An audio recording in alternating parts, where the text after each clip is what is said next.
Joined now by Alexander Rossi, driver of the number 7 Velo Chevrolet for Aero McLaren. Alex, really appreciate the time for chatting with me. Know you're still recovering from a hand injury and surgery over these past 3 weeks during the Olympic break. Can I ask if you're 100% or if you're still going to need a brace or anything else for this upcoming race at Gateway? 100%. You can ask, and I am 100%. They want a brace on just to make sure it doesn't like overextend again, because there's quite a bit of hardware in there that they don't want to have damage before a normal 6 weeks time period elapses. But no, it's we got full range of motion and strength back, and very thankful that we had this break to get that all done. Lovely. Return to Gateway this weekend, then you're off to Portland, going to be the last natural road course and normal road course of the 2024 season. After that, 2 ovals we haven't seen in a while in INDYCAR. How big is the Portland weekend for you and the whole team when it comes to a race where experience and team notes from past races aren't necessarily available? Yeah, I mean, I think it's you want to end that phase of the season on a high note. I think that's the big thing. But I also think that that's one of our, let's be honest, road and street courses aren't necessarily our best kind of tracks that we have. Saying that, Pato actually has a win on each of those this year, but maybe on the 7 side, road and street courses have been a little bit of a struggle. But we have good experience at Portland. We feel like we had a very good car there last year. I think Felix was one of the best cars of the field last year, but had an issue in qualifying. It suits the Chevrolet engines very well. I just think it's a track that's quite good for our car. So we're looking forward to getting there, but also looking forward to, as I said, ending that phase of the season on a high note. I think obviously for me, especially missing the last race in Toronto, you want to get back to a road course and kind of show what you as a team are capable of. 100%. Team's been good here. You've been good here. 5 starts at Portland, 32 laps led, only 1 lap not completed, 539 out of the 540 over the 5 years. 2 podiums last year, only time you didn't finish in the top 10. Gotta ask, how close do you feel like you're getting to maybe being on the top step this year? I think it's as I kind of alluded to earlier, I think this one is circled on our calendars as one of our favorite road courses and the one that we have the best opportunity at. So really looking forward to kind of make amends for last year. It was a disappointing end to the race. We were kind of top 5, top 6 all day, and had some contact with another car, which required us to come into pit lane. We didn't finish the race. So, that one stings a little bit. And, I think that we've had a lot of good prep time on the sim for Portland. We have some new things we're bringing based on what we've learned throughout the year. Obviously, the hybrid power unit's going to have a little bit of an effect on how that track races from years past. But I think we're all very cautiously optimistic of what we're capable of.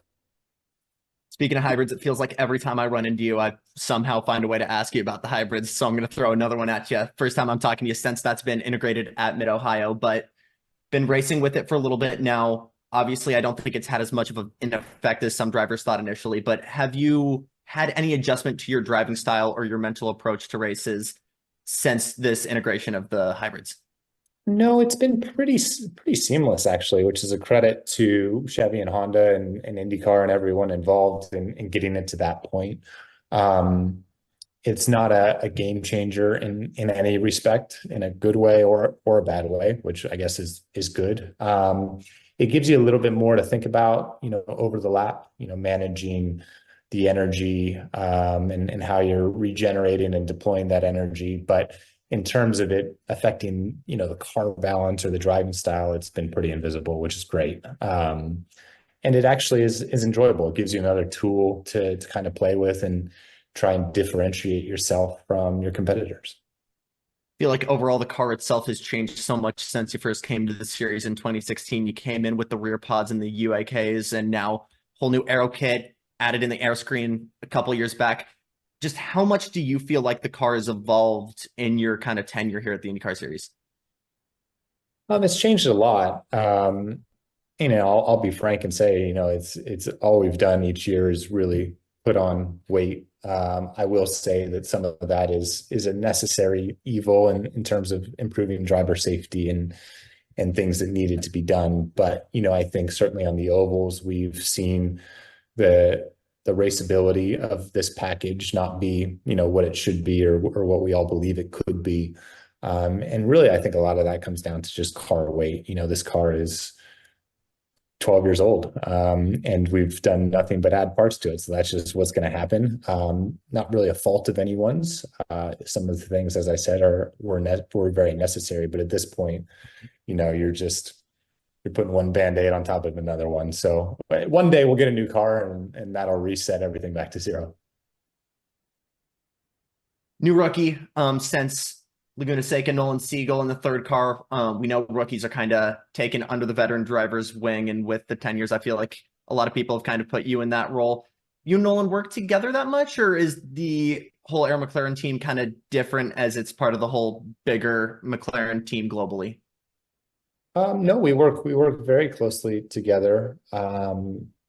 It's been a little bit of a strange year, as I'm sure everyone knows, in terms of, a lot of different faces at different times. But Nolan got into the car and right away in Laguna was a contributing factor to, helping add valuable input to the development of the car. And, it's still fairly early on in me getting to work with him, especially since I missed Toronto. So going into this upcoming weekend and going into Portland, it'll really only be the fourth or fifth time that I've been on track with him. But he's adapting very quickly and has a awesome attitude and has been a welcome addition to the team.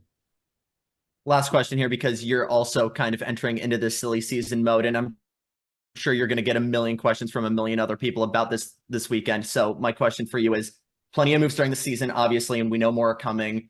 Is there a additional pressure or some kind of brain fog when you have people kind of adding pressure on that, or, asking where you're going and if that's still a factor for you? No, I've been doing this long enough that, you've been a part of enough silly seasons and such to understand, how that all works. I think that the big thing for all of us as racing drivers is you're only as good as your last race, right? Every time you get in the car, you have to prove yourself and you have to prove your value to the sport and to the teams that you're driving for and the brands you're representing. So that pressure always exists, whether you're in a contract year or not. And yeah, we'll have some good news to share soon, but it's certainly been a wild kind of couple months. I think it starts earlier and earlier every single year, and this year was no exception. And there's been some things that have even surprised me. Usually the drivers kind of know what's going on within that group. We all talk and everyone usually has a pretty good idea of what's happening. And I've woken up in the morning sometimes and been like, wow, that was a surprise. So it's been interesting, and I'm sure it's not anywhere close to over as well. Feel like things are still just getting started here at this point in the season. Alexander Rossi heading to Gateway, and then he'll be with us for the Bitnow Grand Prix of Portland. Thanks again, Alex. No problem at all. Thanks for having me.